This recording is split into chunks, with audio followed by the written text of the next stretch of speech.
you want to see some innovation?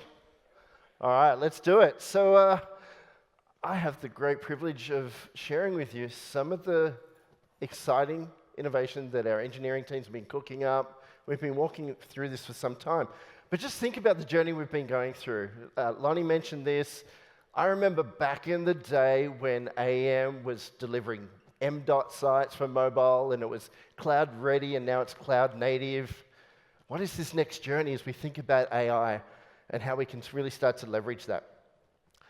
You heard that the web is now not just for humans, and we need to think about agents that are coming to our sites and our experiences. But we also need to be thinking about our internal users, our production teams, our content authors, you as developers, and how we can make your life better as well. So what that really means is when we're building these experiences now, we cannot drop the ball on the core fundamentals, but we can look for ways to automate and optimize and accelerate what we're ultimately building here.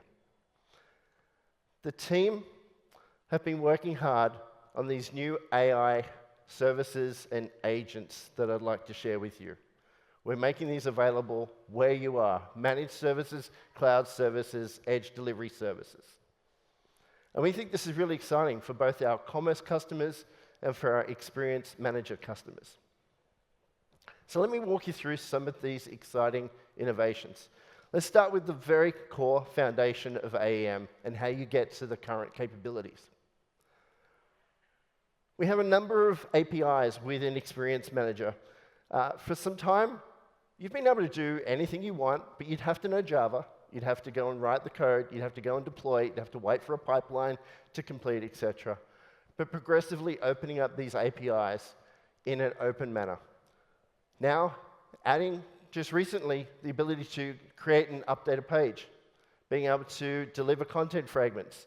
In fact, there's so many more APIs that are directly available on developer.adobe.com right now that you can go and interact with in your language of choice and go and call these APIs. So we see that there's a lot of excitement here to be able to get to that core functionality of Adobe Experience Manager. Now, beyond that, at Adobe Summit this year, we launched something called the new Content AI Foundational Services. What's exciting about this is it's not just having a content management system that stores your content and delivers it, but actually understands the content that it's storing, which means you can index the content, query the content, and work with it and create new experiences. We've been using these APIs, these core foundation services, within the product. You may have seen the semantic search capabilities in our assets product. You may have seen generate variations to be able to remix content and provide different variations of content as I'm working through and doing experimentation. And we're adding more capabilities, some of which you'll see today. But the key thing is, again, is that we're making this available via API that you can extend into your own workflows. We think that's really exciting. Now, let's move on. What are we doing? Well, you may have heard of something called MCP, or Model Context Protocol. It's been about 12 months now since Anthropic defined this as a standard, and we're seeing rapid adoption across the industry. I want to walk you through 4 use cases where we can see you taking advantage of this. The first one, especially for everyone in this room, is how we think from a developer perspective and speed up our workflows. Being able to leverage the models, etc., the coding agents, to build blocks, build components. We're seeing actually pretty good awareness of that. But just last week, Adobe was the first CMS vendor to actually release dedicated AI skills to make it easier to make sure you don't just get advice, but you get accurate best practices on what a component, what a block should look like. And excited to see that being released and available to you now. But also think about the way we produce content. Imagine when you think back to when you first used AEM and there was these different UIs and you had to learn the page editor. Now it could be universal editor. You might be using document-based authoring. As easy as we've made that to onboard, you still have to think about that concept of, I've got to go to the content source, I've got to make that change, I have to go and do that. Think of the brief that you get someone says to you, can you go and update the homepage and just change the title to say, welcome to Developers Live? Imagine if you could just say that to the CMS now. Go and update the homepage and change it to welcome to Developers Live, and you're done. That's the new way that we can start thinking about interacting with our content systems, that we can give them the brief and we can get that out there. So content production, and you'll see some of this in just a moment, is an exciting area of how we can start to use these new interaction methods. Merchandising, same thing. I want to update my commerce store, update my product catalog, query it and work with that. New capability coming to Adobe Commerce as well. And then we're also thinking about the consumer experience. So chat is great, and multimodal is, of course, is really good for having interactions. But we have consumer experience. We're all trained into having very visual, interactive patterns. And so experimenting with ways that we can bring some of the widgets, some of the functionality that we're used to on the web directly into that chat experience as well. And in fact, reuse some of the capability that you're already delivering today on Experience Manager into that experience. So you can see here, I am looking at, for a t-shirt, it's actually bringing the product catalog to me. I can go full screen, I can very quickly see the comparisons, and this is AEM experience being delivered into that chat. Cedric and Martin will talk about that in more detail later on. Now, when we think about commerce, there are 3 areas that we're really starting to think about how we can help with product discoverability as well as conversion. And we've mentioned LLM Optimizer, a new tool to help you increase your brand presence. But from a commerce perspective, you want to make sure that your commerce catalog, your products that you're actually promoting are actually exposed as well. So a lot of innovation in areas where we're enhancing those products to think of those particular use cases. And also when someone comes to your site, think about the way that they can interact with your products and work through and optimize your site as well with commerce enhancements for Adobe Sites Optimizer. Now, what I'm excited to share with you today is we're announcing 5 new agents dedicated to Adobe Experience Manager. This is really exciting. This is adding to the number of agents that we have based on Adobe Experience Platform. And these are purpose-built agents dedicated to the workflows of production and experience delivery. We think about these as extensions of your team. They're co-workers, they help you get jobs done, it helps you get faster, and they can orchestrate tasks, but they're trained on the capabilities that are needed to actually produce these experiences and promote them. We're thinking of a number of use cases to initially add the skills to each particular agent. The first one is modernizing and bringing into an AI-native discovery, being able to ingest content and be able to query it as fast as possible and speed up those workflows. We also want to make it easy day-to-day for you to go and create more and more content. What are we learning about the way we work with agents is they're hungry for deep-level content, not just the summary pages. So the more that we can actually extract the messages out of our team, our product owners, and put that online, we can speed that up. Of course, we want to make sure it's optimized. We've got the right content, it's in the right formats. We're thinking about accessibility and brand and performance of speed, etc. And so we're focused on these deliveries, these workflows in the first pass.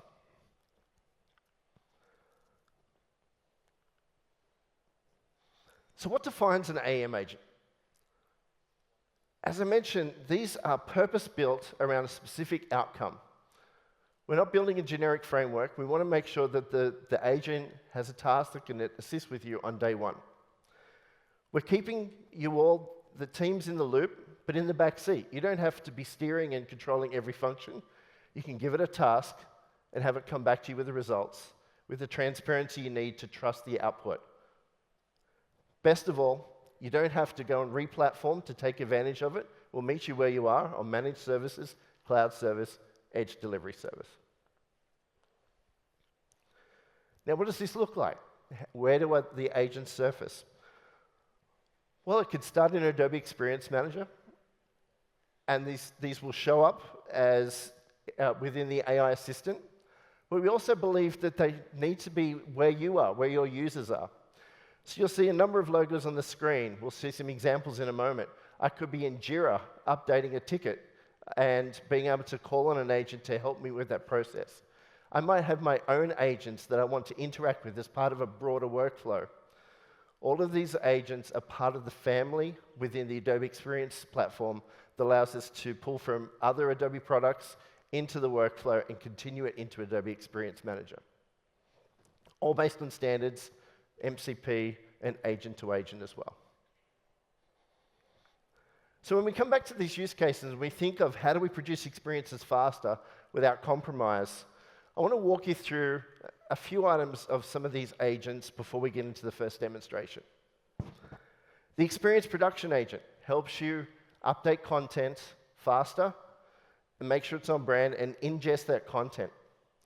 We have the Governance Agent that protects your brand by enforcing rights, permissions, and compliance.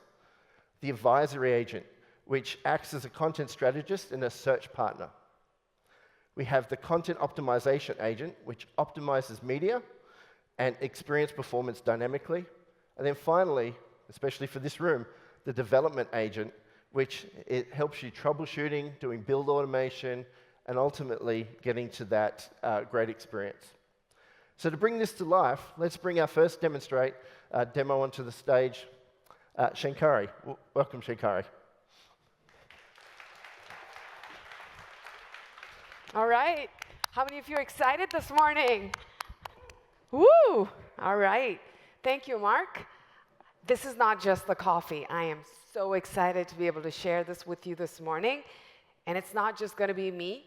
I want you to hear for when you hear the thunder today. So starting first, what Mark said, I'm going to start off with the first surface, which is the AI assistant within the AEM and Adobe ecosystem. So for all you developers out there, how many of you spend a lot of time troubleshooting pipelines? So let's start by taking a look at that and how we want to make life easier for you. So what you're seeing right here is Experience Hub. So from here, let's go straight to the AI assistant. Now, normally, this is an example of a pipeline that's had a failure. Now, let's look at the before and the after. I can just go to the assistant and say, hey, troubleshoot this pipeline for me. While it's doing its thing, normally you would have looked at this, you would have downloaded the log file, you would have gone to the file, opened it, tried to parse all of the stuff, find where the errors are. And, you know, because you guys are so smart and so good at everything you do, you would have taken the time and figured it out. But in the meantime, this is what the assistant will do for you. It's saying, hey, I looked at this thing. Here's the thing. Here are the pipelines. These are the ones that have the failed status. And which one would you like me to troubleshoot? So I can say, this is the execution ID. So I can say this.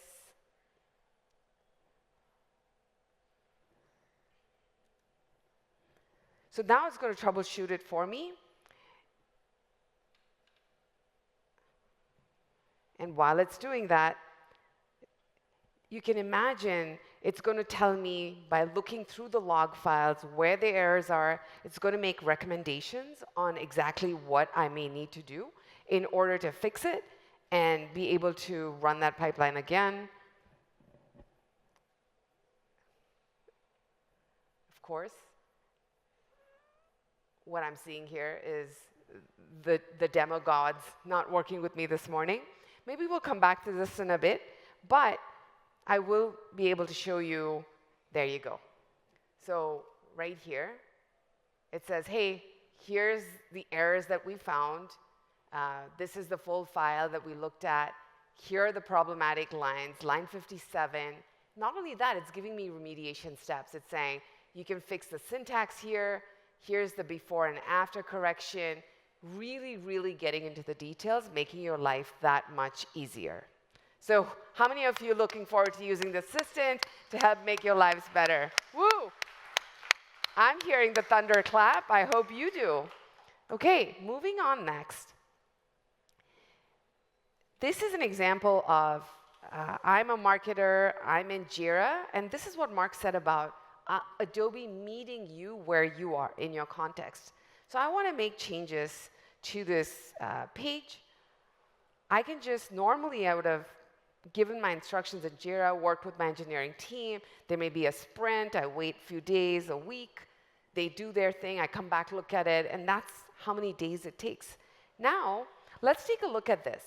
This is the attachment, and it says here, hey, these are the changes I want to make. Does anyone want to tell me, maybe make a change to this? Right now it says change from Australia to camping and banana. And I know that's trying to be funny, but if anybody wants to shout out a change, I'm happy to make that edit here and add that in here. Any takers? Canada? There you go. So right there,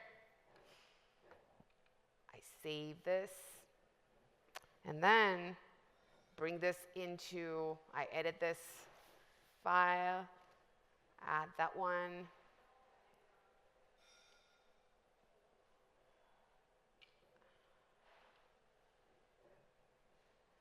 And I save it. I want to make sure that the one that I looked at, oh, no, it didn't take that change. Sorry. Try real quick here. One more time. Oops, sorry. Add that. That doesn't show the right. Let me just get it straight from here. No, it didn't save it. Let me save it real quick.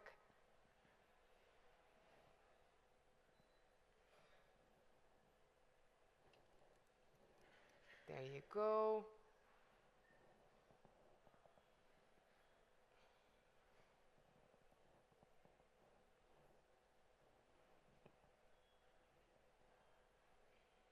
There you go.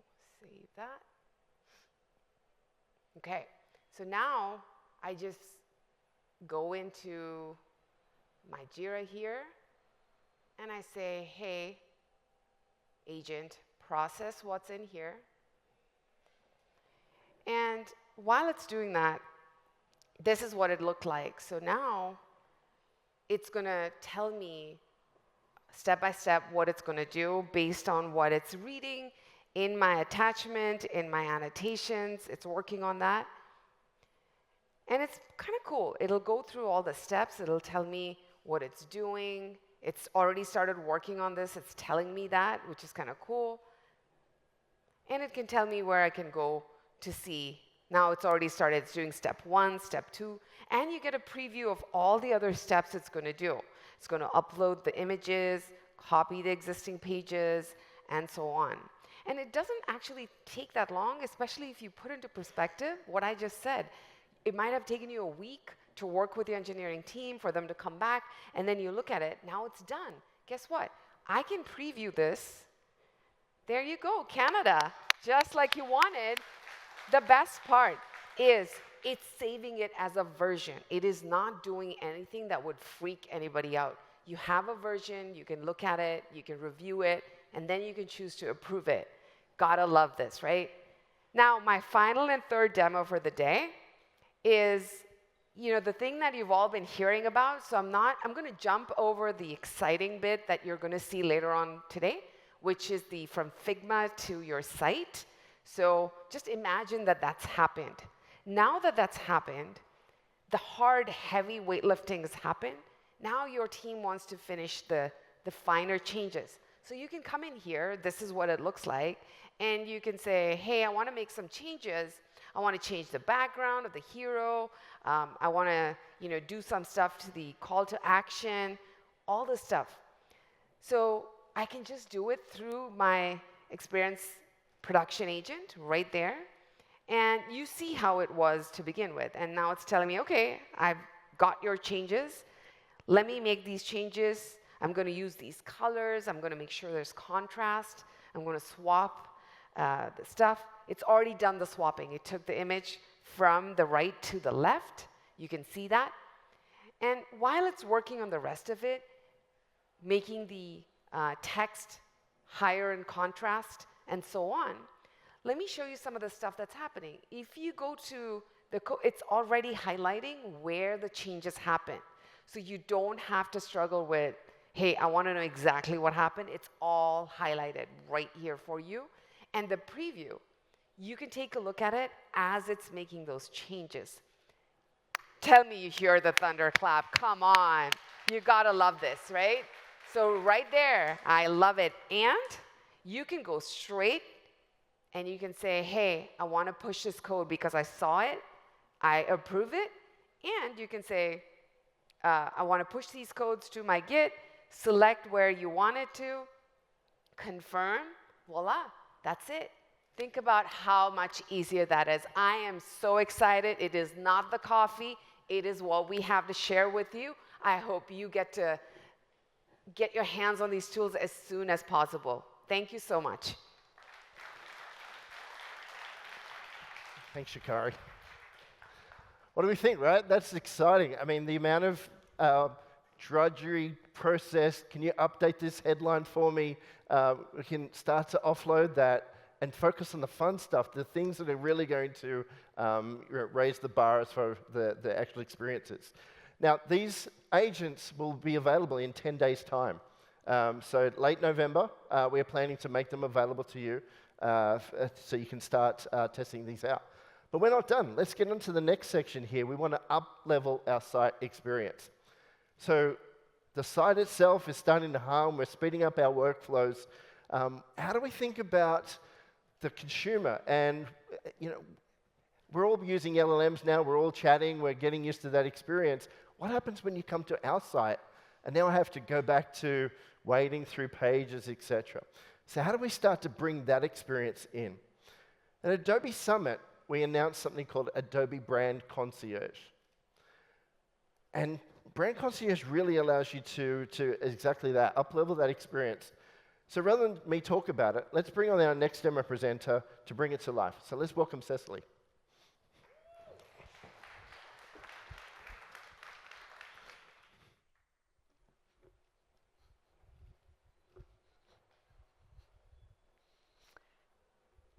Okay, hello everyone.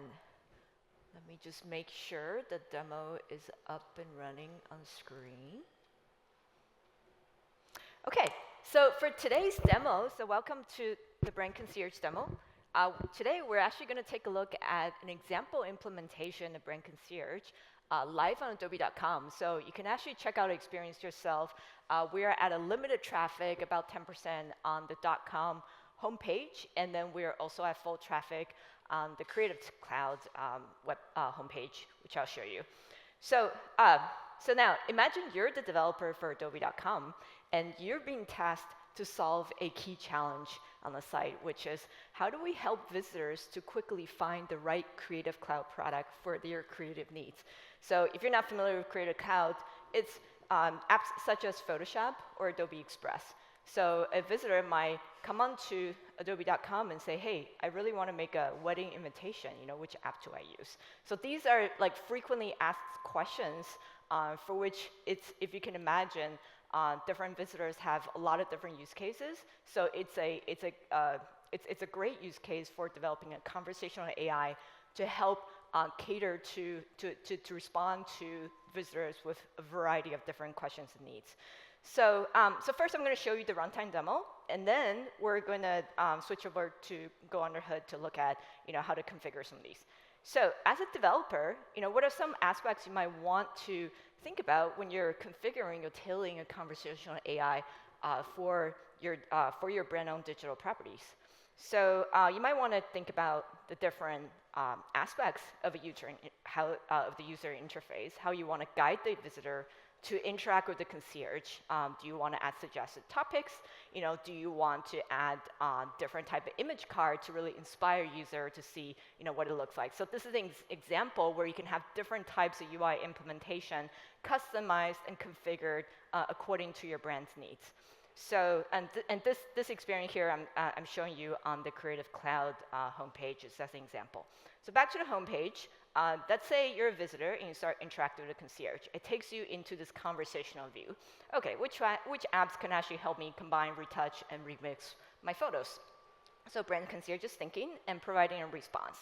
Now, when a visitor comes in and asks a very high-level, open-ended question, for which we see a lot in conversational AI. Of course, we expect the user to come in and say, hey, I need all these type of specs. But in reality, they come in and say, sometimes one word, two words, edit photos, something like that, right? And then, so where do you go from there? You don't really know which app is it that you want to, is actually best for the user. You might want to decide how to help the user to narrow down to an ideal option.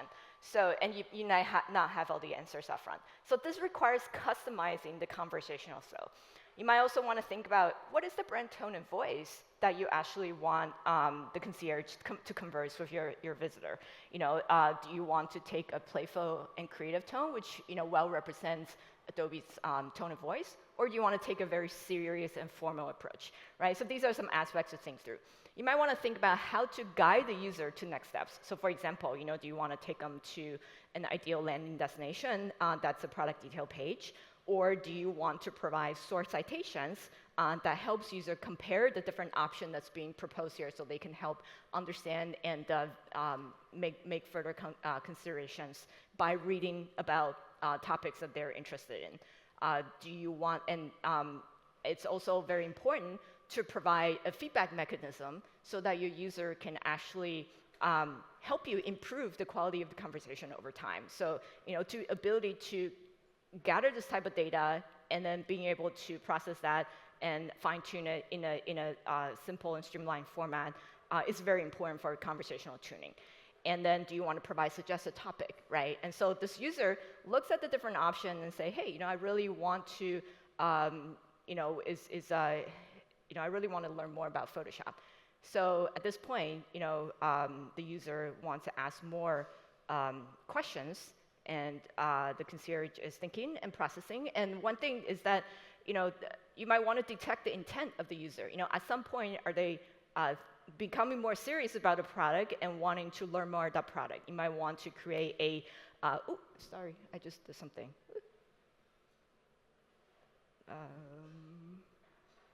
OK. I think the monitor just unplugged itself. Sorry.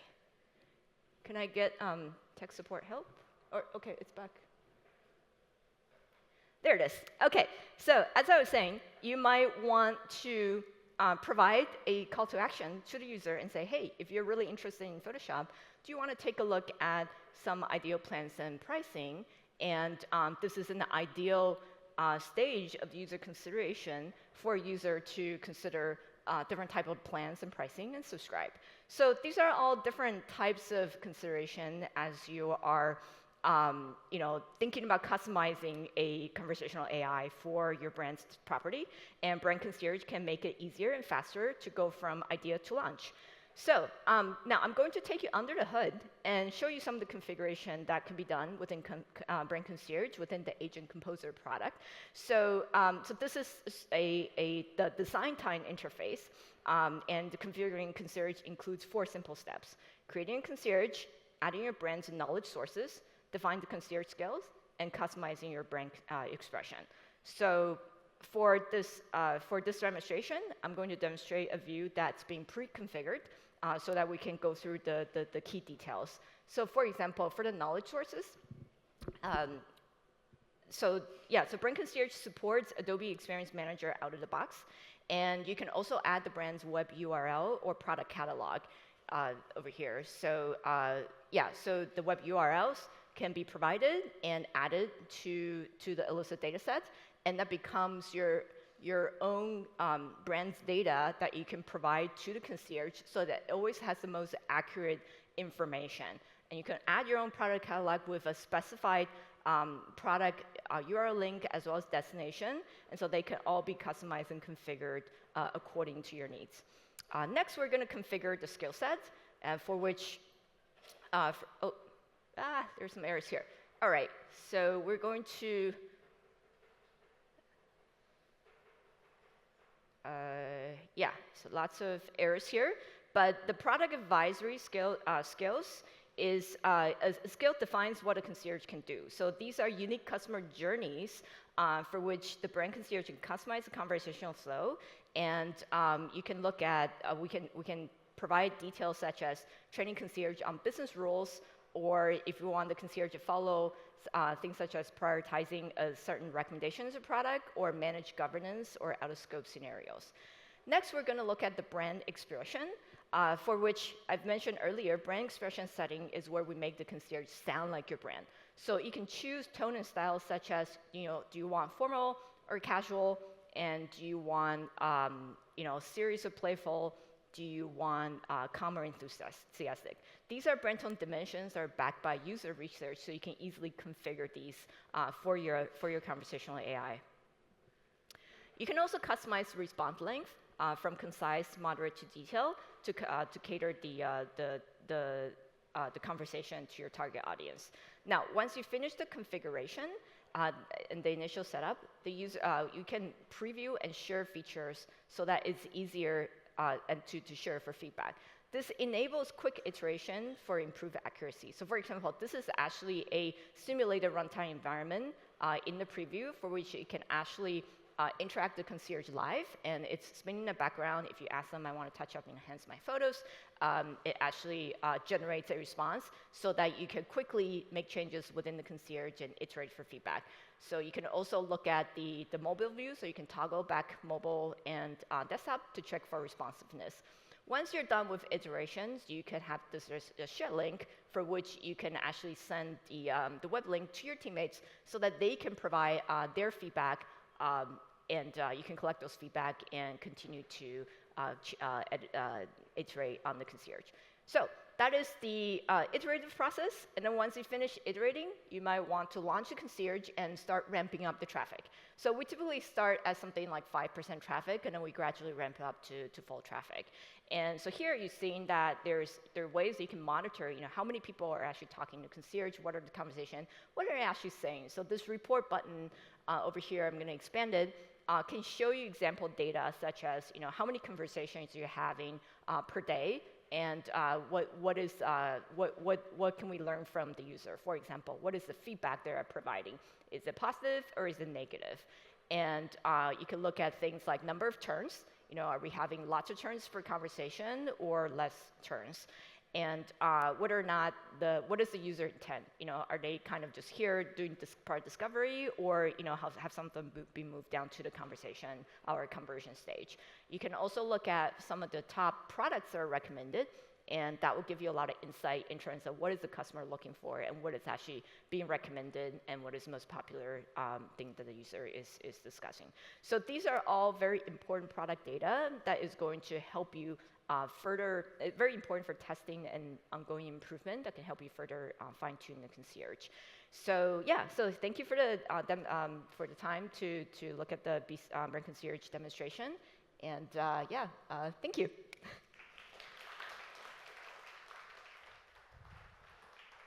Thanks, Cecily. That's exciting, and we got the demo gods and all, but really excited about up-leveling that experience on your own properties. So the last demo that we want to share with you is to share the enhancements we've made around optimizing your workflow. This is an area where both the business gets the benefit, but you get the benefit as well. I've talked to many of you, and the number one thing that we often deal with is the tech backlog. All the things we know we could do better, opportunities for improvement, but we just never get the time to get there. So Adobe this year announced both Adobe Sites Optimizer and LLM Optimizer, helping you with your brand presence, but also looking for opportunities to improve the performance of your site. Think of it this way.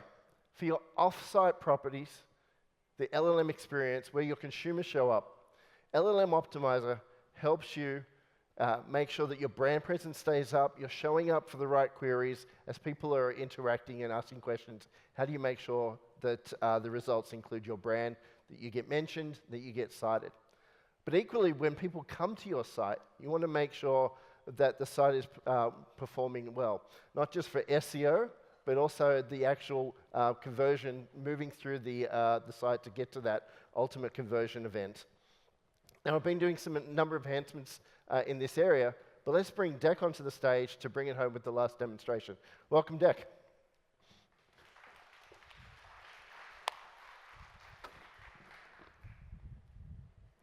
All right. Thanks, Mark. See if we can see the screen here. All right, perfect. So just to do a quick recap here. So AEM Site Optimizer and LLM Optimizer, they close the loop, right? They optimize your site for speed, quality, and now AI-driven visibility, all within your existing Adobe workflow. So let me show you. So what we're seeing here right now is the AEM Sites Optimizer's dashboard, right? So this is essentially showing your site's health, opportunities, and optimization impact. So each of these opportunities that you see here, it's a fixable task pertaining to performance, SEO, security, accessibility, and content optimization opportunities. Site Optimizer also uses a very basic framework, and we'll see that in action during the demo here shortly. It's auto-identify, auto-suggest, and auto-optimize, right? And for the developers here, the main goal really is to clear these performance backlogs so we have more time to do cooler stuff, right? But we want to stay in control, essentially. So let's take a look at the opportunity here. We're going to focus on web performance. So essentially, these are pages with core web vitals issues that's affecting user experience and site performance, right? When we click on this opportunity, we see that framework in action. So Site Optimizer is identifying the page, as you can see here, with core web vitals issue. When we click on suggestions, let's click on this one here, we see the AI-generated recommendation to fix that issue, right? We also see a few more details, right? Description, implementation details, as well as impact. But most importantly, if I scroll down here, you see the AI-generated fix. As you can see right there, it's very prescriptive. It's code-level recommendation. So this is usually where I get the oohs and ahs. So let's do a quick recap of what happened here. So Site Optimizer is looking for high traffic pages, right, with core web vitals issues. And then using AI, it would generate a suggestion to fix that issue. Then it would do a simulation testing, and then recheck the core web vitals again to make sure that there's improvement. The one thing important note to mention as well, that all these issues are mapped directly to your source code, right? To your project's GitHub repository. So as developers, we know exactly where those code fixes will live. So let's go back to the screen here. Site Optimizer doesn't force a single workflow from a deployment perspective. It meets the developer where they are at, right? So we have a bunch of options. You can select Slack for collaboration and alignment with your team. You can create a Jira ticket for sprint tracking and planning. You can also, right here, you can download a patch directly, so you can do some local testing and updates. But most importantly, I want to show you guys is this GitHub option. So when you click on the GitHub option, what Site Optimizer is doing is it's generating a PR, or generating a GitHub issue in your GitHub repository, right? So let me show that to you quickly here. So let me refresh that. Make sure we get it, so it's right there. So essentially, a GitHub issue bridging that optimization fix with your development workflow, right? So we want to make sure that all these optimizations are tracked, viewed, and versioned against your code base. So essentially from here, you can just simply go through your normal development workflow. And once approved and merged, you can then use the normal CI/CD pipeline for deployment to production, so you can see the improvements right in your production content, right? So that's it. Essentially, that's the whole flow. So now that we've seen how we optimize the code behind the page, we want to make sure now that our content is citable and visible by AI agents. So we're going to do a shift here. We're going to pivot to Adobe LLM Optimizer. And we're going to start with the brand presence page here. So this is really an interesting view because it shows you how your site is viewed by AI agents, right? And this visual representation really reveals what platforms like ChatGPT, Perplexity, and Gemini can see and can't see on your web pages, right? On your site. So you can see the gaps, you can act accordingly, so maintain that visibility. So just like Site Optimizer, LLM Optimizer also surfaces key opportunities for improvement. But before we dive into one of these opportunities, let's call out one of the problems that we're trying to solve with LLM Optimizer. So this right here is our demo site, the Fresco coffee page. You probably have seen this, guys. So the way people are finding content now is changing, right? So AI tools like ChatGPT and Perplexity, they're the new front doors, right? If these AI tools can see your content, can cite your content, your brand, like what Lonnie was saying before the keynote here, right? Your brand will never be part of the conversation. So it's a big problem, right? So how are we solving for that? So let me show you. So we start with this really awesome Chrome extension tool. It's called the LLM Visibility Checker by Adobe LLM Optimizer. Essentially, this tool will tell you exactly how much of your web content can be seen and read by AI models. And why does it matter? It matters because AI-driven searches and chatbots, for example, they will cite your content even without a single visitor visiting your site, right? So if these LLM tools can see key content, you lose that visibility. So clicking on detailed analysis, you see the citation readability score right on top there. So you can see how much of your content can be seen by AI agents. And most importantly is this view here, the agent view versus the human view. So it compares what your users can see and what the AI can see. So you can see the gaps, right, and fix it accordingly. So the question now is, how do we fix it? So let's go back to LLM Optimizer. Again, you see this familiar dashboard like Site Optimizer, right? And also the same framework, identify, suggest, and optimize. So let's click on one of the pages here. So this exactly is what we're looking for, right? You see the current status, and then what the post-optimization would look like. So you're seeing some of the changes that LLM Optimizer is suggesting to make sure that your content is now more visible to AI agents. So big difference right there, as you can see it. So just like Site Optimizer, you can deploy these fixes directly from the application.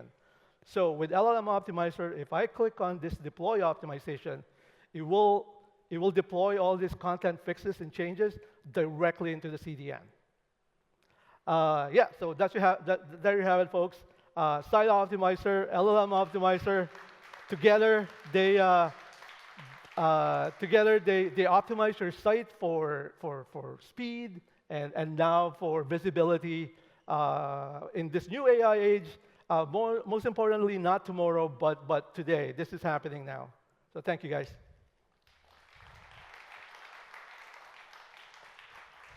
Thanks, Deck. That was amazing. So if you're like me, I look at this and go, wow, this is really going to speed up my day-to-day work. We are just getting started with the amount of innovation coming out of our teams. But look at what's coming up very shortly. The new AEM Agents will be in your hands by the end of this month. We have new products like Brand Concierge that's coming as well. Sites Optimizer, LLM Optimizer already available with ongoing enhancements to commerce and more. You'll see some of the new commerce enhancements coming shortly in the new year in addition. So look out for these announcements. Love to hear your feedback and work together to enhance these. Now, we're only just getting started as far as the detail. These are the key announcements, but now we get into more detail around the meat into the actual innovation.